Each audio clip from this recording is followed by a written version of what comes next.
in the standings. Looking for a little bit more after he's shown podium form. Sukum, Quintal and Tranduk. Okay, so we've got the green flag at the back now, replacing the yellow. The guy with the red flag moves off the front of the grid. The lights will come on, and then we'll be racing once again here on Sunday. And it looks like a good start from Thompson this time around, a little bit better than race one, but I don't think he's going to get the whole shot because Hakim Danish once again almost pushing himself off the middle of the front row. The number 13 then into the lead early on, but will Carter Thompson strike back as soon as possible? Looks like the number 6 is heading past. Slipstream Sticky then down from turn 1 into turn 3. Then it's Ayman Adaki who's managed to make his way through to the front of this chasing group. So some better stuff from the Japanese rookie on Sunday so far. You can see on the front straight there that it was still pretty wet. No real spray coming off the tyres, but you can see the lines being left on the surface, which does mean it is still quite damp. It looks quite damp down this straight as well. So there's definitely places on this circuit where it's still pretty sketchy, mixed with the dry conditions. So it's going to be interesting to see what happens. Just keeping an eye on the... Doesn't start a duel that'll just bring them back into that fight with those on the chase. But at the moment then, Danish still holding strong in 3rd place, and you can see he's just bridging that gap and getting back on terms with those 2 guys in the lead. Is Thompson going to go for it? No, looked tempted but not quite. So Adaki quite wide there then. So just for reference, the fastest lap yesterday was set by Marianos Nicholas of 47.9. So we're some way off that as expected. Yeah, about 6 seconds off that so far. So incredible maths there. So thank you very much. Yeah, I'm not the best at maths, but I quickly worked that out. To play with, but Danish has dragged Pratama with him. Pratama setting the fastest lap of the race there, and they're pretty much now with 2 leaders. Yeah, you can now see this lead group is more of a quintet rather than a duo, and then a little bit bigger gap back to, I think it's Lone Cleo at the front of the second group now then. So Adaki, after heading a little bit wide here, 1 lap ago, has just lost a little bit of ground, the Japanese rookie, so he'll want to... Oh, and he's fighting it out with Azawa as well, so there we go. I was going to say, he'll want to stay ahead of his compatriot. He's looking for, yeah, some bigger points on Sunday, but they're in their own little battle then in that second group at the moment, with a home hero at the head of it, no less. When we've got so many bikes in that lead group punching that hole in the air, and it's Lone Cleo who's just trying to get back on terms with those 5 ahead of him now, because Putaran has made some really good progress, the number 20 there in the middle of the screen, and he's pretty much with the 4 guys who fought it out for the podium yesterday now, is the Thai rider. So definitely a lot on the line on home turf. Certainly is. Pratama a good half a second faster than anyone else on circuit. Putaran was also in the 153s. Will start to get track limits warnings, as we saw come up for Tanat Longpleo, the Thai rider, who's now just a little bit off the front of that second group. But yeah, if you go over onto the green a few too many times, you will get a track limits warning, and eventually you may get a long lap penalty, or the equivalent time, of course. So back at the front then, I thought we were starting to see Pratama just stretch away in the lead, especially last time they came past us and our commentary position. The number 7 had a little bit of time in hand, and he is quite a light rider, so he doesn't lose out too much on the straight compared to others. What a move then from the Malaysian, and he does get it done as well. Not too dramatic either.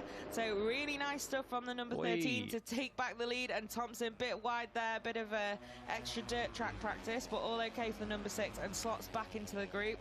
So Danish then, does he decided he's got it what it takes to push at the front and break away? If he does think that, already the best laid plans have gone awry slightly. Yeah, and all this to-in and fro-in is allowing the riders behind as Fadea there just popping off the screen, a 153.1.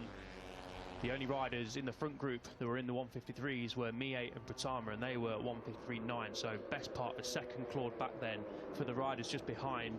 Azawa in that group, we've mentioned him plenty of times this race. He is second in the overall standings, and now has his main rival Danish right in front of him there. Yep, exactly. So you saw, I think that was Putaran going off a little bit wide there, but no harm done for the number 20 and back in the group. But shout out to Rekat Fadila.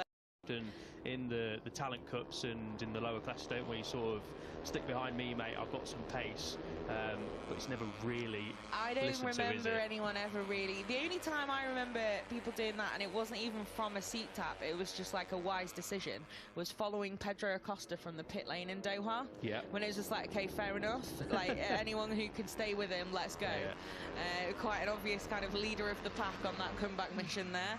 But yeah, it's always fun to see the optimism though, even if it never quite pays off. But at the moment though, it's really paying off, this push for Veda Ega Pratama in the lead. It's now well over a second, and the Indonesian looking comfortable, like we said as well. Now over Carter Thompson, so really has put the hammer down as Pratama, but with 6 laps to go, has he gone too early? We're going to find out very soon. I think we are going to find out very soon. I'm not sure, you know. I think another 5 after this one, that's not too much to ask. We'll have to see, because as well, he's been in a similar postcode throughout this race as the 2 riders chasing him down as well. Thompson and Mie may not have been pushing on at the front for the last couple of laps. Azawa went into race 1 with the lead and then relinquished that after a tougher time on Saturday and some avoiding action early on as well that dented his place on track. But the number 21 not quite had the pace of a few of those just ahead this weekend at Buriram, but we do still have a few races to go, so all is far from lost. And he's a rookie as well, we should also point out, which is impressive in itself, him and Eamon Adaki, the debuts they've made this season. But these guys then, hopefully no Motegi memories coming back in this battle. But Gun Mie then has struck and taken over in 2nd place. I don't think, I mean, unless... Interesting to see how much tyre they do lose, but he's built up such a gap now that I don't think it's really going to matter, because they're all in a similar situation now towards the end of this race. Pratama just pulled the pin. 4 seconds now, the gap up front to the chasing duo of Mie and Carter Thompson. This is going to go right down to the wire, I think, between these two. Both replay at some point, but yeah, so it's an expensive weekend in the standings then for the number 14, the other Japanese rookie who came out guns blazing in Qatar. Oh yeah, that's pretty... I spoke too soon then, as we're not able to quite break away from these guys, and it's Danish who hits back then, the number 13, like we said, our championship leader as it stands, so good stuff from him to do that damage control and try and take that 4th place at least, as the podium has gone with the... Isn't a bad job considering the race that they're having, but you could also, if something goes wrong, you can finish down in 8th or even worse, especially in that group. So there's plenty of points on offer there. There's a big difference between 4th and 8th, isn't there? So we will have to see who is able to get the job done and do some damage control then, because both Azawa and Danish are definitely going to be in damage control mode to an extent now. Because yeah, Pratama then, wow, it's nearly 6 seconds now. He's absolutely checked out. Ciao for now. I will see you at Sepang. I'm going to head there a little bit early. But great stuff from the number 7 then. Really, really impressive performance from him. And then we... is on. It's the final lap, last chance to get that job done, and he has taken back the lead off that group, but I wouldn't be surprised if it changes again here down into the next braking zone. And at the moment then, in the duel just ahead, you can see the number 6 of Carter Thompson is still ahead there, and Azawa then now able to hold on at the front of this gaggle for now then. What can the number 21 do in the next few corners, because they're really under attack now. Oh, wow, what a save! What a save! Incredible stuff then. Needed to save it as well as that Fadilla, I think, who pulled that off. Really impressive stuff then.